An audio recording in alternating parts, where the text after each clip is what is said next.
যারা মুসলিম তোষণ করে তারা এরকম কথা বলে। তো সেই জিনিস সে করবার জন্য এখানে উপস্থিত হয়নি, এর গ্যারেন্টি কে নেবে? আন্ডারস্ট্যান্ডিং ছাড়া এ তো হতে পারে না।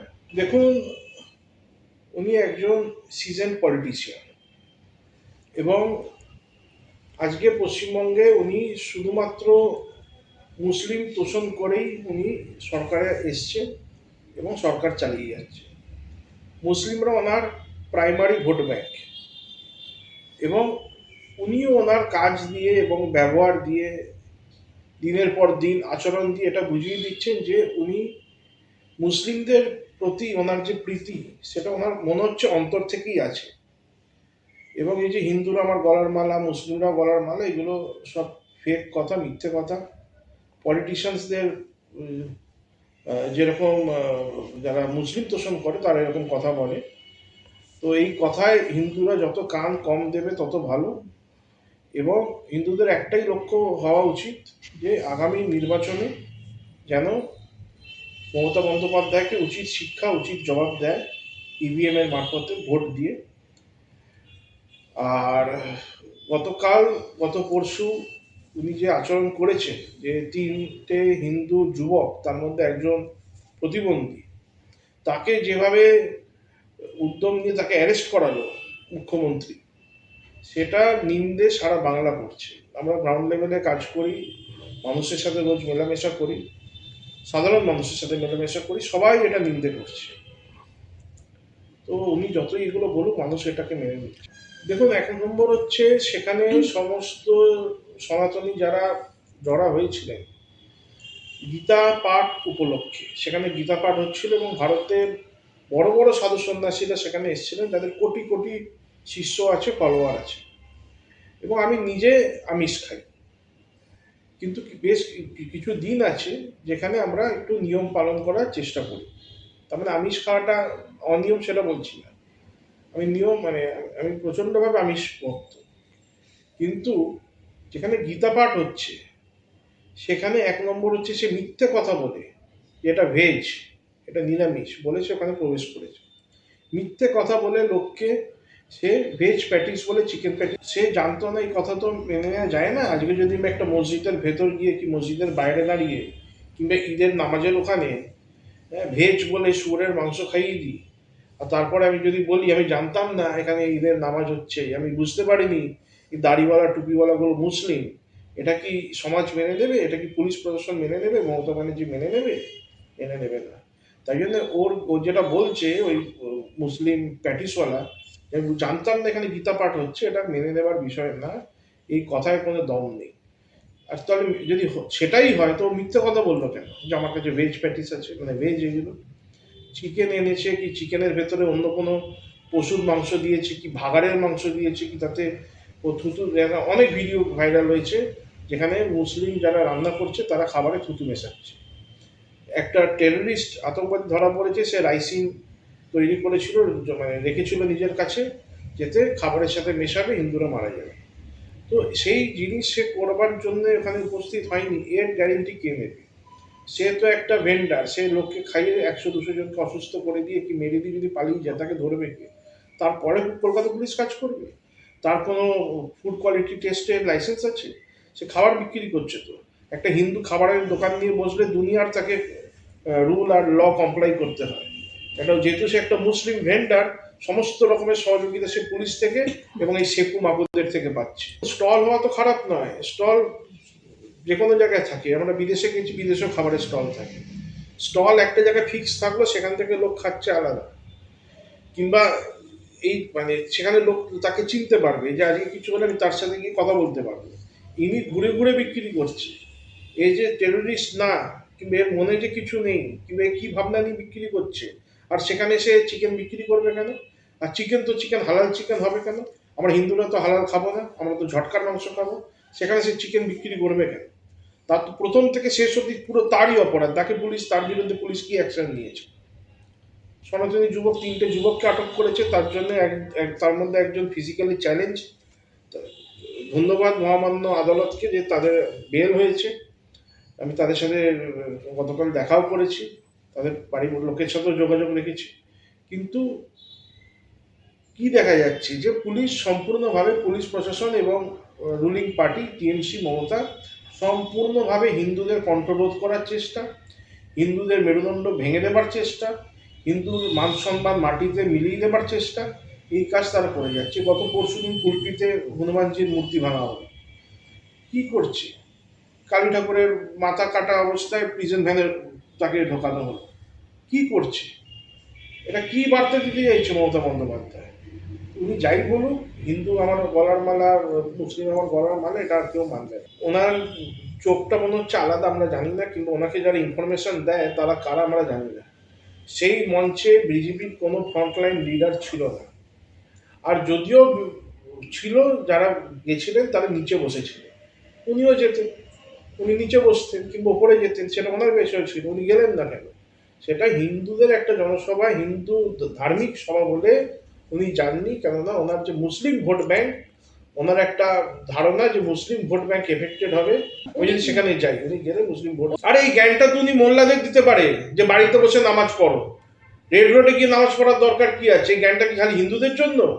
উনি সেটা ব্রিগেডে, রেড রোডে যখন রাস্তা ব্লক করে, কলকাতার এক রাস্তা ব্লক করে শুক্রবার নামাজ পড়ে, সেই লেকচারটা তো উনি তাদেরকে দিতে পারে।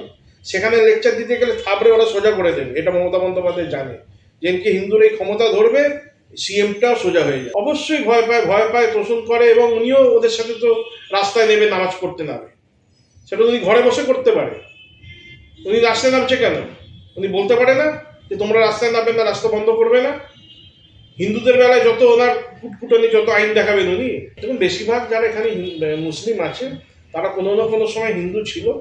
তো মমতা বন্দ্যোপাধ্যায়ের নামে মমতা বন্দ্যোপাধ্যায় বলে যে উনি হিন্দু, এটা যে মানতেই হবে এরকম কোনো বিষয় নেই। আজকে মমতা বন্দ্যোপাধ্যায় আছে, কালকে হয়তো উনি নাম পরিবর্তন করে প্রকাশ্যে মুসলিম হয়ে যাবে।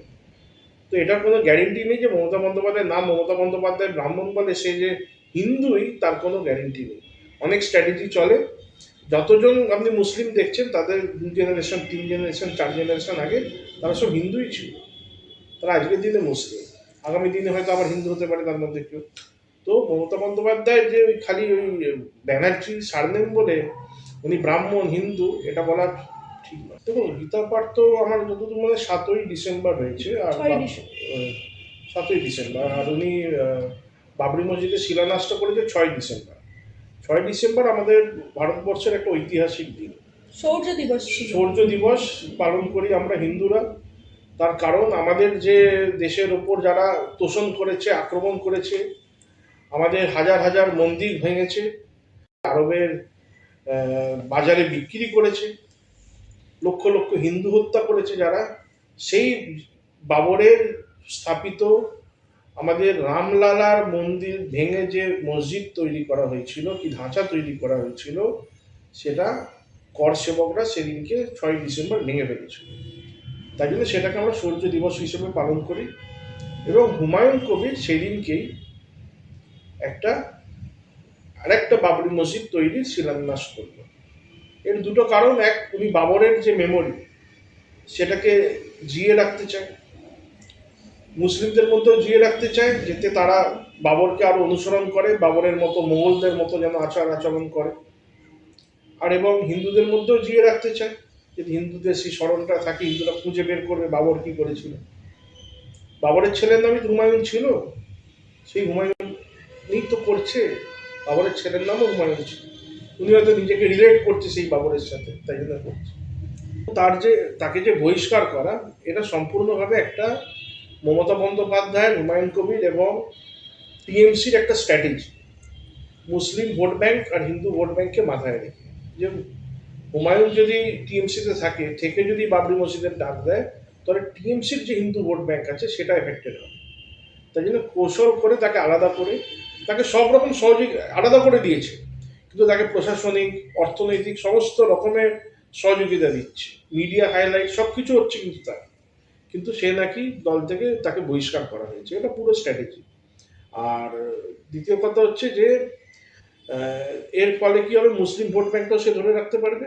আর বোকা হিন্দু যারা টিএমসিকে আজকেও ভোট দিয়ে যাচ্ছে, গত ইলেকশনেও ভোট দিয়েছে, উনি সেই ভোটটাকে ধরে রাখতে চাইছে, ভাবছে ওনারা এখনো সেই বোকামি করবে। কিন্তু আমাদের ধারণা যে মানুষ আর বোকা নেই, মানুষের কাছে পয়সার তো অবশ্যই প্রয়োজন আছে, কিন্তু মা বোনের সম্মান, ধর্ম রক্ষা এটা তার আরো আগে, দেশ রক্ষা। তাই না? আজকের দিনে মানুষ ঘুরে দাঁড়াচ্ছে, তৃণমূলের দিক থেকে সাধারণ হিন্দুরা মুখ ফিরিয়ে নিচ্ছে। দেখুন এই আহ, ব্যাপারটা হুমায়ুন কবির জানে, উনি কি বলছেন উনি বলতে পারবে। আমি তো কোনো মতেই দেখছি না যে মমতা এবারে ইলেকশন আর জিতবে, টিএমসি জিতবে, এটা অসম্ভব ব্যাপার হয়ে গেছে। আর হুমায়ুন কবির আর মমতা বন্দ্যোপাধ্যায়ের মধ্যে যথেষ্ট আন্ডারস্ট্যান্ডিং আছে। হুমায়ুন কবির যেটা বলছে সব বোঝাপড়া করে বলছে, কিভাবে মুসলিম সেন্টিমেন্ট হাই করা যায়, কিভাবে হিন্দুদের মধ্যে আরেকটু আতঙ্ক ঢোকানো যায়, এগুলো সব তারা কৌশলভাবে এগোচ্ছে। আন্ডারস্ট্যান্ডিং ছাড়া তো হতে পারে না। সেই লোকটাকে 1000-2000 পুলিশ গার্ড দিচ্ছে সেখানে, যেখানে হচ্ছে পুরো national highway, state highway block করে সেখানে শিলান্যাস হচ্ছে, লক্ষ লক্ষ টাকা, কোটি কোটি টাকা সেখানে ডোনেশন আসছে। এগুলো কি রাজ্য প্রশাসনের সহযোগিতা এবং সরকারের সহযোগিতা, নিরাপত্তা তাকে দেওয়া হয়েছে, সে এখন তার মানে ব্লু আইড বয় হয়েছে। আগে শুধু ফিরহাদ হাকিম ছিল আর 2-4টে ছিল, এখন তার সাথে হুমায়ুন কবির যোগ হয়েছে। বিশেষ করে যবে উনি হুমায়ুন কবির বলেছিল যে এখানে আমরা 70% আছি, কেটে হিন্দুদের ভাগীরথীতে ভাসিয়ে দেবো, তখন থেকে মমতার আরো প্রিয় হয়ে গেছে হুমায়ুন কবির। দেখুন উনি ওয়াকফ নিয়ে অনেক লোককে উস্কেছিলেন। ওয়াকফের আন্দোলন করতে করে মুসলিমরা অনেক সম্পত্তি, দেশের সম্পত্তি, রাজ্যের সম্পত্তি, সাধারণ হিন্দুদের সম্পত্তি ভাঙচুর করেছে, লুট করেছে। ওয়াকফের আন্দোলন করে হিন্দুদের হত্যা করেছে এখানকার জেহাদিরা। মমতা যথেষ্ট তাদের উস্কেছে। যারা আন্দোলন করেছে, ভায়োলেন্স করেছে, হিন্দু হত্যা করেছে, তাদেরকে প্রোটেকশন পর্যন্ত দিয়েছে এই টিএমসি, মমতা। তো সেখানে দাঁড়িয়ে ওয়াকফে নিয়ে উনি যখন এত ওনার লাপালাপি ছিল, এখন ওয়াকফ নিয়ে উনি ঠান্ডা হয়ে গেছে। সেরকমই এসআইআর নিয়ে উনি যত এর আগেও লাপিয়েছে, এখনও অনেক উনি কথা বলছে এসআইআর নিয়ে, আন্দোলন করবে, ধর্নায় বসবে, ঠিকই বলছে। ওনার আবার ধর্নায় বসার সময় এসে গেছে। 2011-র আগে উনি রোজ ধর্নায় বসতেন, যখন রাজ্যে উনি বিরোধীতে ছিলেন। আবার ওনার রাজ্যে বিরোধীতে থাকার সময় কিংবা রাজ্য সরকার থেকে চলে যাওয়ার সময় এসেছে, তাই জন্য আবার উনি ধর্নায় বসা প্র্যাকটিস করছে। এবার আবার ওনাকে ধর্নাতেই রোজ বসতে হবে। মমতা বন্দ্যোপাধ্যায়কে এই বার্তা দেবো যে বিনাশকালীন বিপরীত বুদ্ধি হয়, ওনার বিনাশকালে বিপরীত বুদ্ধি এসছে। উনি যেন আরও সংযত হন, এবং উনি যেই স্কুলে, যেই বাড়িতে, যেই নাম নিয়ে উনি মানে যে ফ্যামিলিতে উনি জন্মেছেন, তাদের মান সম্মান বজায় রেখে উনি যেন একজন রাষ্ট্রবাদ, একজন দেশভক্ত এবং ধর্মভক্ত হয়ে ধার্মিকভাবে উনি কাজ করুন। এবং পলিটিক্সই সব কিছু নয়, জীবনে অনেক অ্যাভিনিউজ আছে, সেই জায়গায় উনি কাজ করতে পারেন। কারণ 26-এ তো উনি আর ফিরে আসবেন না। উনি এত বছর রাজনীতি করেছেন, সমাজ হয়ে কাজ করার চেষ্টা করেছেন, সেই কাজটা একটু ভালো করে উনি করুন, সৎভাবে করুন, নির্ভীকভাবে করুন, এবং দেশ হিত এবং ধর্মহিতে উনি কাজ করুন। ধন্যবাদ।